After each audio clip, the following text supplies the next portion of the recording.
Assalamualaikum warahmatullahi wabarakatuh. Kita berjumpa kembali di pembelajaran kimia dari rumah, dan di sini saya ingin menjelaskan lebih lengkap lagi, terutama bagaimana kita mengolah data, ya. Kalian merubah data dari simbol atom untuk berubah menjadi konfigurasi. Jadi judul besar kita hari ini adalah tentang konfigurasi elektron. Ini dia. Seperti kalian ketahui sendiri bahwa sebelumnya kita mempelajari tentang struktur atom, mulai dari simbol atom seperti ini, A dan Z, ya kan? Dimana A ini adalah perwujudan dari massa atom relatif atau disebut dengan AR. Ini nanti berfungsi atau kalian bisa gunakan pada saat kalian mengerjakan soal-soal yang berkaitan dengan stoikiometri. Ya, ini nanti kita belajar di bab 2. Bukan bab 2, di semester 2. Dan ini berkaitan dengan perhitungan-perhitungan kimia dasar. Dan yang berikutnya adalah Z atau mewakili nomor atom. Ini nomor massa ya. Ini nomor massa, ini nomor atom. Seperti sudah kemarin kita bahas bahwa nomor atom ini sebetulnya adalah perwujudan dari adalah perwujudan dari jumlah proton atau jumlah elektron. Dengan kata lain, jika A dan Z ini kita kurangkan, kemarin A dan Z ini kita kurangkan, maka kita akan hasilkan jumlah neutronnya. Karena partikel-partikel inti atom terdiri atas proton, elektron, dan neutron. Nah, ketika kita bicara tentang konfigurasi, sebetulnya yang jadi fokus adalah kalian harus melihat bahwa dari komposisi dari simbol atom itu sendiri, nomor atom inilah yang paling penting. Karena kenapa? Karena dari sinilah kita memulai konfigurasi elektron, ya, konfigurasi elektron. Apa sih konfigurasi elektron? Nah, ini yang harus kita ketahui bahwa konfigurasi elektron sangat penting. Tujuannya adalah untuk mengetahui letak, ya, untuk mengetahui letak dan posisi. Letak dan posisi apa? Suatu atom atau unsur. Nah, di mana letaknya? Ada di sistem periodik unsur. Pernah lihat gak kalian tabel periodik unsur yang ada warna-warni? Sebelah kiri itu yang logam, sebelah kanan itu yang non-logam, sedangkan di bagian tengah itu ada bunderan sisi dan juga ada metaloid. Ini kita bahas ke bab berikutnya. Nah, di mana sistem periodik unsur ini menyediakan data atau informasi dua yang penting, yaitu yang pertama adalah tentang golongan, ya, dan yang kedua adalah tentang periode. Nah, golongan dan periodik inilah yang kita harus cari untuk menentukan letak dan posisi suatu atom atau unsur itu sendiri di dalam sistem periodik unsur. Caranya bagaimana? Caranya kita mulai dengan si konfigurasi elektron. Baik, jika kalian sudah siap untuk belajar lebih lanjut tentang konfigurasi elektron, maka dari pemahaman di awal kita bahwa sebetulnya konfigurasi elektron ini berdasarkan jumlah elektron yang kita gunakan untuk mencari susunan atau urutan elektron yang berada di kulit atom. Karena kalian tahu sendiri bahwa sebenarnya konsep dari konfigurasi elektron sendiri adalah mulai dari atom si Bohr itu sendiri, itu akan memulai dengan konsep sistem konfigurasi yang paling sederhana atau kuno atau klasik. Nanti baru berikutnya masuk ke teori konsep modern, yaitu yang dikembangkan oleh Schrödinger, Heisenberg, ya. Itu nanti baru kita akan pelajari ke sistem periodik berikutnya, sistem konfigurasi berikutnya. Baik. Lanjutkan ya. Nah, di dalam satu sistem konfigurasi sendiri, ini saya hapus.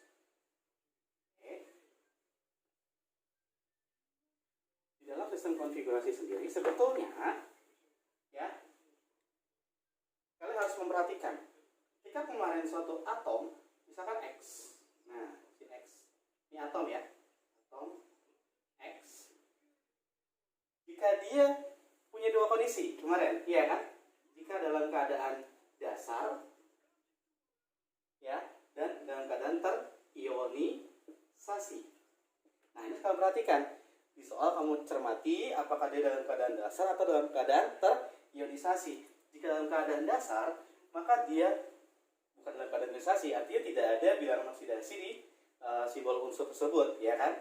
Artinya ini bisa kamu gunakan jumlah elektron yang ada ini pada nomor atom secara langsung. Tapi kalau terionisasi, tolong perhatikan ada dua kondisi. Di sini ada yang dikatakan sebagai ion positif dan ion negatif.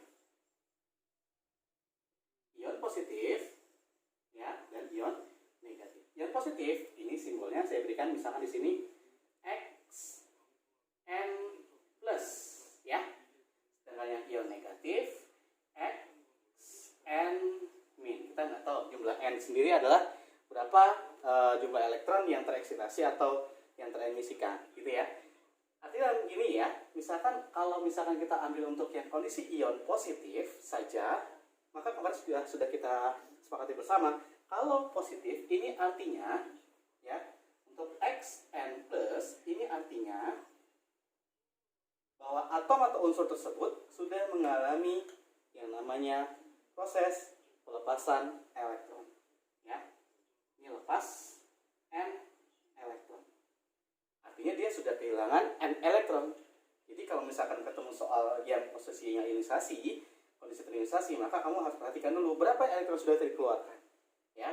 Dan kalau Xn min ini kondisi kation atau ion negatif, ini artinya ada penambahan atau serapan elektron kepada si untuk atom atau unsur tersebut, untuk unsur X tersebut. Ya, dia sudah terima N elektron. Tapi bukan berarti ketika kamu mengerjakan, misalkan di sini ada Z, ya, kita coba untuk misalkan kemarin A Z. Misalkan langsung saja, misalkan saya kasih contoh di sini 2, 3, 11. Kemarin jumlah protonnya sama dengan, maka jumlah protonnya adalah 11, jumlah elektronnya juga 11, dan jumlah neutronnya adalah 12, gitu ya. Tapi ketika bicara X 2, 3, 11 plus 1, maka di sini katakan bahwa jumlah protonnya tetap 11, jumlah elektronnya yang berubah. Karena dia sudah melepaskan satu elektron, maka nilai 11 ini ya, artinya sudah lepas satu elektron. Maka di sini elektronnya adalah 10. Sedangkan neutronnya tetap jumlahnya berdasarkan pengurangan antara nomor massa dengan nomor atom, yaitu 12. Ingat, yang berubah hanyalah elektronnya saja. Ya, ini akan sangat berpengaruh pada konsep konfigurasi yang akan kita sambung berikutnya. Baik, kita lanjut saja. Jadi inilah kondisi ya, kondisional ya, kondisional yang harus kalian perhatikan bahwa ada kondisi dasar dan ada kondisi terionisasi. Tolong perhatikan baik-baik, hati-hati. Baik, kita lanjutkan. Saya punya langsung ke konfigurasi yang sederhana. Nah, untuk konfigurasi sendiri sebetulnya ada dua ya. Konfigurasi yang kita pelajari ada dua. Yang pertama dan yang kedua ya. Yang pertama adalah susunan konfigurasi klasik. Dan yang kedua adalah konfigurasi modern. Kita masuk ke klasik dulu. Klasik ini mengacu pada sistem konfigurasi elektron. Karena kan kalian tahu bahwa sebetulnya atom itu tersusun antara terdiri atas inti atom ya, di mana inti atom tersebut ada susunan muatan positif dan netralnya. Kemudian di bagian kulitnya sendiri itu adalah terletak elektron-elektron yang mempunyai jarak dan energi tertentu dari intinya. Nah, ini mengacu pada konsep teori atom Niels Bohr. Ya. Gimana sih bentuknya Niels Bohr? Ini ada inti atom, kemudian ini ada kulitnya. Mulai dari 1, 2, 3, 4, 5, 6, 7, ya. 7. Kenapa 7? Nah, nanti kita lihat. Kenapa sih kok cuma 7, Pak? Gitu ya. Nah, nanti berkaitan juga dengan sistem periodik unsur. Nah, kalau modern ini sudah berbeda lagi. Yang dia acu adalah teorinya si Schrödinger dan Heisenberg, yaitu teori mekanika kuantum nantinya. Mekanika kuantum, di mana teori ini yang secara intinya ya mengacu pada begini bunyinya, bahwa si Schrödinger maupun si Heisenberg ini sendiri punya satu konsep bahwa konsep yang dinamakan konsepnya adalah ketidakpastian, atau boleh dikatakan keboleh jadian. Nah loh, ya kalau semakin modern memang semakin abstrak ya, orang-orangnya luar biasa pemikirannya. Nah, untuk teori atom Bohr kita kembali dulu ke klasik. Ini dulu yang kita pelajari. Di klasik sendiri ini ada positif, yaitu proton, dan neutron, netral, dengan elektron ada di posisi kulit-kulitnya masing-masing. Ini ada kulit pertama, ya, kulit kedua, ketiga, keempat, kelima, keenam, dan ketujuh. Ini kita lambangkan dengan simbol K, ya, kulit K, kulit L, M, N, O, P, Q, ya, atau dikatakan sebagai kulit K, L, M, N, O, P, dan Q, atau secara sederhana kulit ke-1, kedua, ketiga, keempat, kelima, keenam, dan ketujuh. Nah, aduh semutan. Jadi kalau bicara tentang si konsep klasik, maka kita mengacu pada satu penyederhanaan bahwa ada di kulit tersebut ada kemampuan atau jumlah maksimum, boleh dikatakan kemampuan atau kapasitas maksimum elektron yang bisa menempati kulit-kulit tersebut. Di mana nilai kapasitas maksimum dari elektron atau komposisi maksimum atau kemampuan kulit tersebut diisi oleh elektron itu mengikuti rumusan 2, ya. Jadi jumlah elektron maksimum itu rumusnya adalah 2 dikali N pangkat 2. Ini dia. Contoh. Berarti di kulit pertama ini N sama dengan ya 1, 2, 3, 4, 5, 6, 7.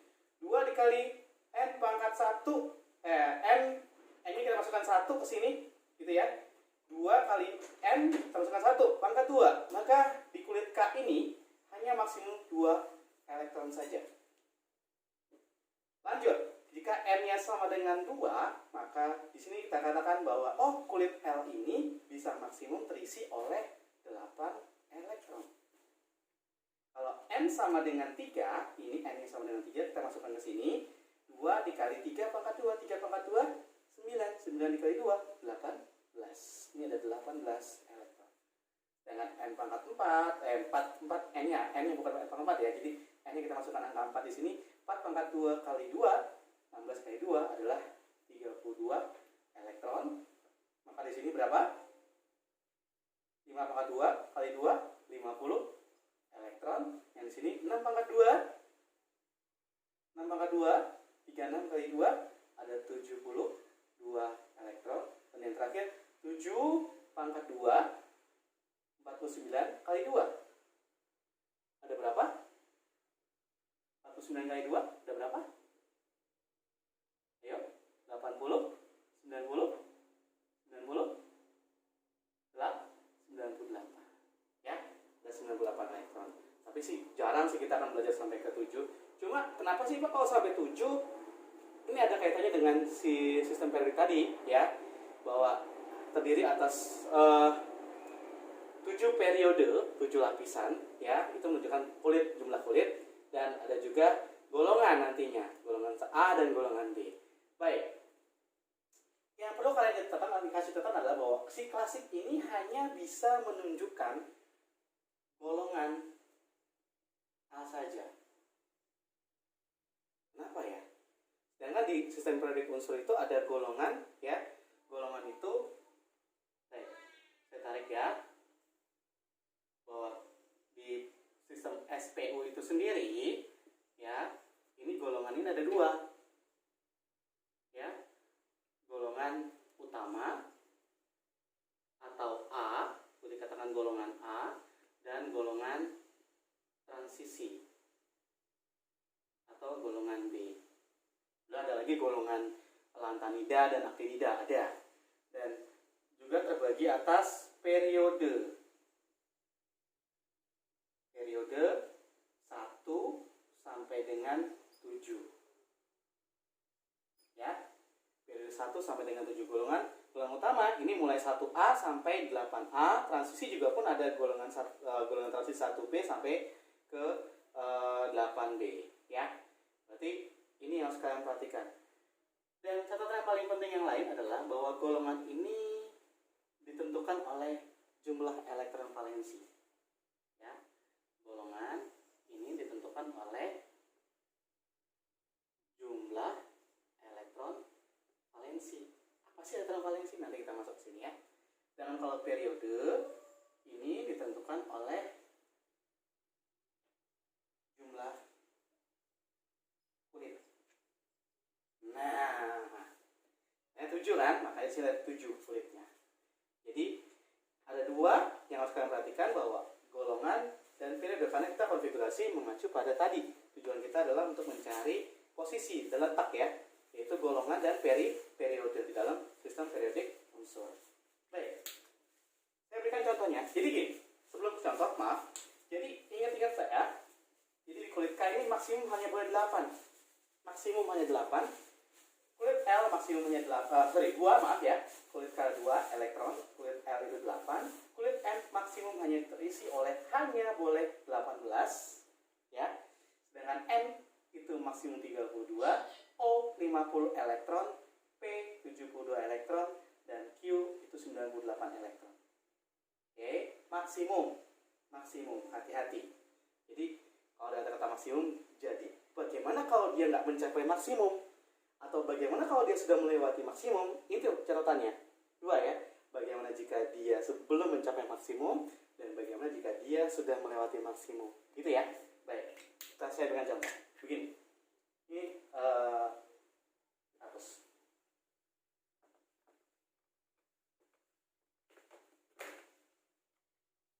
Masih bagus nggak? Kelihatan nggak? Kak, bagus nggak? Kelihatan nggak semuanya tadi? Bagus. Masih ngerekam nggak? Waktunya masih berjalan di bawah waktunya. Baik, contoh. Saya kasih contoh ya. Contoh sederhana. Misalkan kita mulai dari atom golongan yang sederhana ya. Misalkan saya mau kasih ini aja deh. Na seperti biasa. Na saja. Na11. Na11 nomor atomnya 23. Kok apa sih Pak? Ya, ada triknya nanti. Kemudian Ca, jangan Na langsung, maaf. Jangan Na langsung ya. Saya mulai coba dari misalkan karbon aja dulu. Karbon 6, 12. Kemudian fluor 19. Kemudian ada juga Ne 10 gitu ya. Ne10 di sininya 20 ya. Kemudian baru saya masuk ke Na11 23. Nah, ini kita coba masing-masing. Jadi gini. Yang jadi fokus adalah tadi nomor atom. Perhatikan nomor atomnya.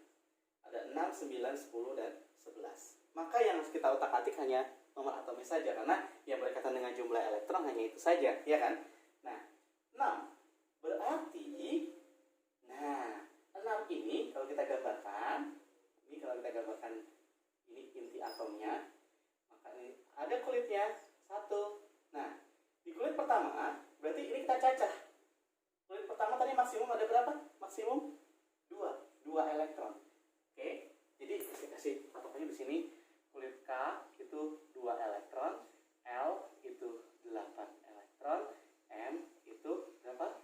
18 elektron, KLMN itu 32 elektron. Itu dulu ya. Baik, kita lihat. Jadi ini inti atomnya, misalkan PM ya. Di kulit pertama 6, untuk mengisi satu kulit ini tadi kulit K hanya maksimum diisi oleh 2 elektron. Maka di sini kita tulis 2. Ya. Jadi di sini tinggal sisa berapa nih? Sudah diambil 2 di sini. 6 dikurang 2, 4. Maka di sini di kulit yang kedua, di kulit K, di kulit L, 6 kurang 2 sisanya adalah 4. Demikian. Jadi penulisannya kita sederhanakan. Masih ada lagi nggak? Masih bisa lagi nggak? Habiskan elektronnya ya. Sudah lengkap 6 di sini. Jadi penulisannya adalah untuk konfigurasi C 612 kita tuliskan sebagai 2 4. Gitu ya. Jadi 12 C 12 6. Ini konfigurasi sederhananya adalah 2 4. Gampang kan? Nah, lanjut ke 19 F floor 19. Jadi kulit pertama kira-kira berapa nih? Kulit K-nya 2 ya? 2 elektron ya? Ini 2 elektron, ini 4 elektronnya. 2 elektron yang pertama. Kemudian 9 dikurang 2 tinggal 7 elektron. Ini jadinya kita tulis sederhananya adalah F19 9 itu 2 7. Ya. Sedangkan lanjut ke Ne 10. Wah, berarti kulit pertamanya berapa ya? Kulit pertamanya adalah 2, kulit K. 2 elektron. Lalu kita isi kulit berikutnya adalah 8 elektron. Maksimum tuh. Terus gimana? Ya nggak masalah karena sudah maksimum di situ. Ya, maka kita tulis sebagai konfigurasi si neon 10 ini yaitu adalah 2 8. Nah, terakhir nih contoh yang sedikit berbeda. Bagaimana dengan si natrium 11, Na11? Oke, si Na kulit K-nya 2 elektron maksimum. Lalu 11 kurang 2, sisa berapa? 11 kurang 2, sisa 9. Tapi ingat, di kulit L ini hanya bisa maksimum terisi oleh 8 elektron. Jadi, sisa 9 elektron tadi, ini kita bagi lagi. Yang hanya boleh maksimum terisi di sini adalah 8 elektron. Jadi ketika ini kita sudah kurangi 2 elektron, sisa 9 elektron, maka 9 elektron kita bagi lagi menjadi 8 elektron di kulit L dan KLM. Sudah masuk berarti, sudah lepas, sudah lewat lagi dari kulit L, berarti maksimum yang sudah maksimum 8, maka di sini tersisa 1 elektron.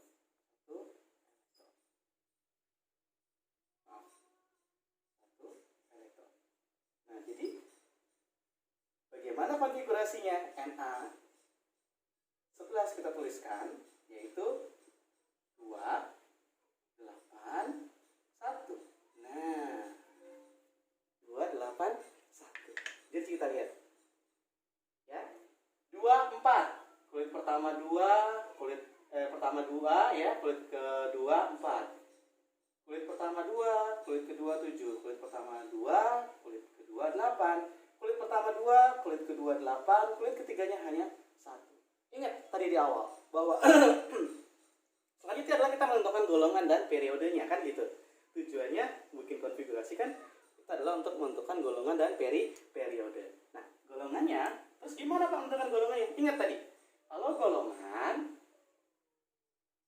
itu ditentukan melalui jumlah elektron valensi. Apa sih elektron valensi? Elektron valensi adalah elektron yang menempati atau elektron yang terletak pada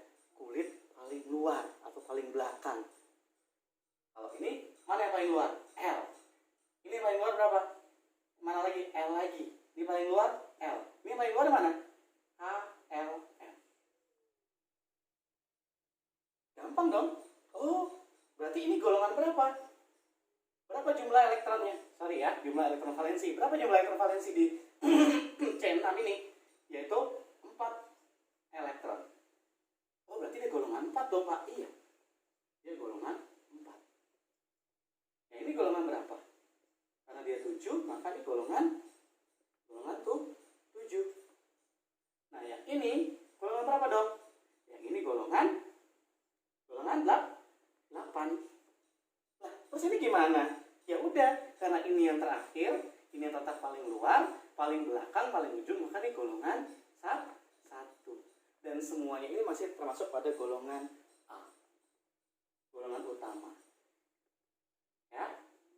Kenapa saya katakan tadi golongan utama? Bahwa si konsep Bohr ini hanya bisa menempatkan konfigurasi itu pada konfigurasi sistem periodik unsur golongan A atau golongan utama. Dia tidak bisa kita masukkan dalam golongan B karena terlalu sederhananya, dan dia tidak bisa menunjukkan secara detail nilai energi kalau jumlah elektron itu banyak. Ya, itu satu kelemahannya. Dan ini adalah konsep sederhana yang bisa saya ajarkan ke kalian supaya kalian bisa memahami secara sederhana. Nah, lalu bagaimana, Pak? Tadi katanya kan golongan sama periode ya, Pak ya. Kalau periode tadi bilangnya apa? Periode itu dilihat dari mana?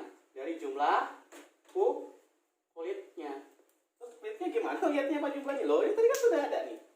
Jumlah KL ada berapa kulitnya? Oh, 2. Berarti golongan 4A periodenya 2. P2. Saya tulis P2 gitu aja.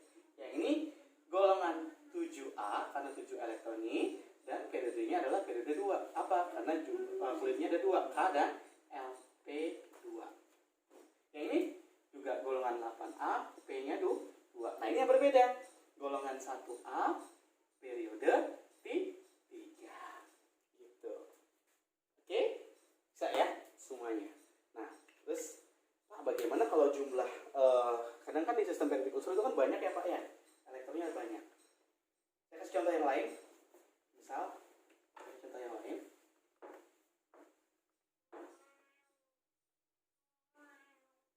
Saya kasih contoh yang lain. Misalkan bagaimana konfigurasi elektron yang dimiliki oleh unsur, misalkan 18, 2, 3, 6, 33 ya. Karena saya punya unsur P15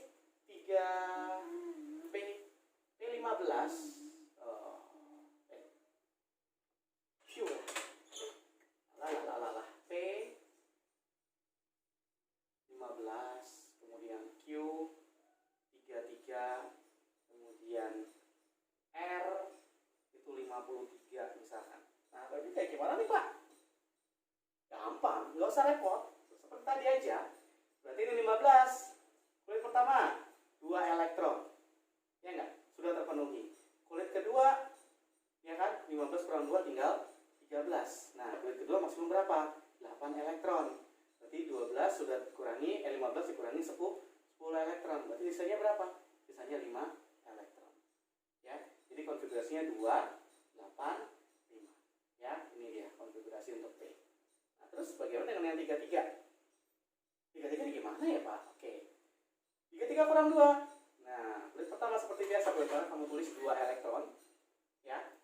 Maka kulit pertama 2 elektron, 33 kurang 2, 31.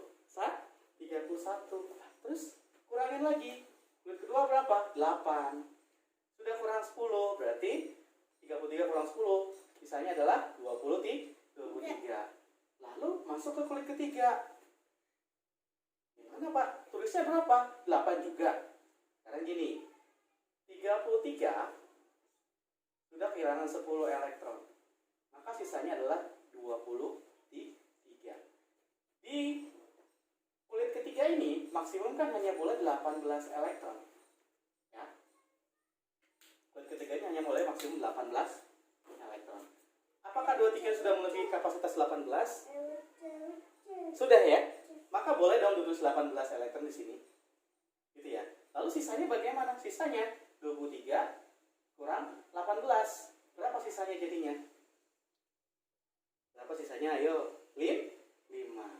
Ya. Gitu. Jadi konfigurasinya 2, 8, 18, 5.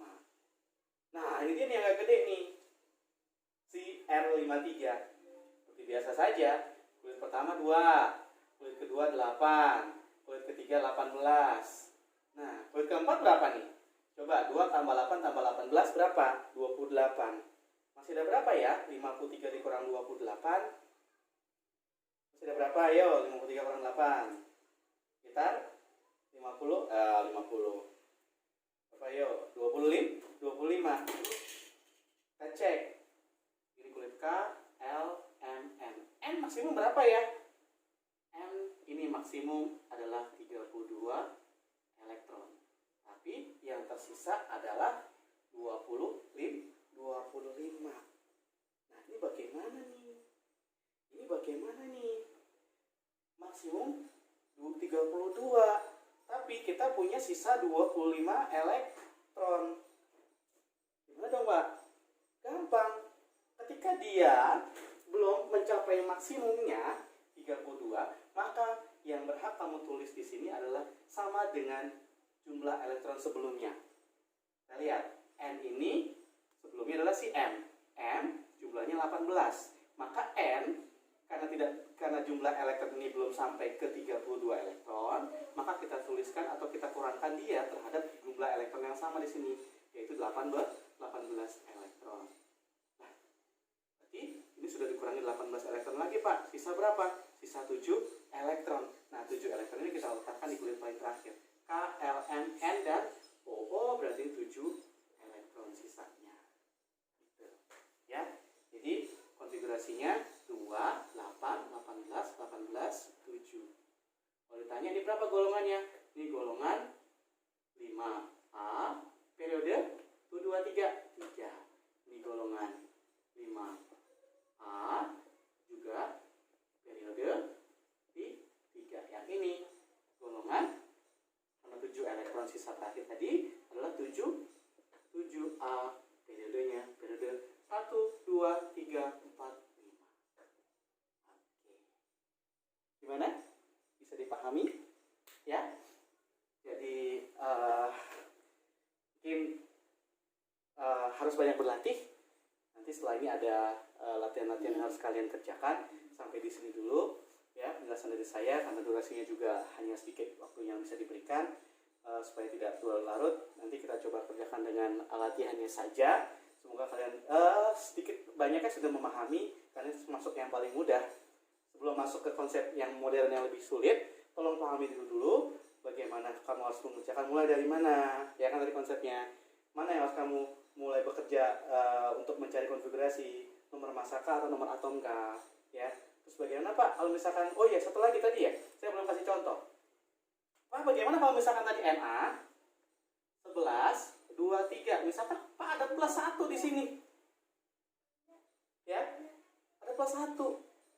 Perhatikan, konfigurasi elektron itu tetap mengacu pada ya kondisi di mana atom itu dalam keadaan dasar.